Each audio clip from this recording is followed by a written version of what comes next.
Hey, hold on, no, go! A boy was brought before juvenile court for assaulting his teacher. According to standard procedure, he should have served a full year in juvenile detention, but the judge ultimately sentenced him to just 3 months, and even allowed him to serve it under house arrest at home. The reason? The circumstances behind his attack on the teacher were genuinely understandable. A few days earlier, Kyle and his father, an engineer, had gone on a fishing trip together. They'd had a great catch and enjoyed themselves immensely. On the drive back, Kyle was behind the wheel, excitedly sharing their day's adventure with his mother over the phone. The family was laughing and chatting when disaster struck in an instant. Distracted by the conversation, Kyle had no time to react. The car went airborne, then skidded across the highway for dozens of feet before finally coming to a stop. But the tragedy wasn't over yet. As the two of them struggled to escape from the wreckage, Kyle suddenly spotted another vehicle approaching from behind.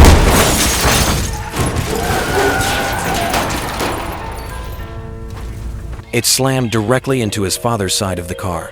By the time Kyle managed to crawl out, he discovered that his father hadn't made it. Kyle had been haunted by this incident ever since, which was the main reason for his emotional withdrawal. He'd lashed out at his teacher because the man had mentioned his father. The comment itself wasn't malicious, but it hit Kyle's most sensitive nerve. The consequence was 3 months of home confinement. To prevent him from sneaking out, the authorities fitted an ankle monitor with a GPS tracker. If he moved more than 30 meters from the house, the green light would turn red. If he didn't return to the permitted zone within 10 seconds, it would immediately alert the police. The device was not only waterproof, but also tamper-proof, impossible to remove by force. The only way to get rid of it was to wait out the full 3 months. Though it seemed like a long stretch, Kyle actually found it wasn't such a bad deal. His days became a cycle of sleeping and gaming, essentially turning his sentence into an extended vacation. When he got tired of games, he'd watch attractive women on TV to unwind. But Kyle's good times didn't last long before his mother put an end to them. She cut the internet cable, unplugged the TV,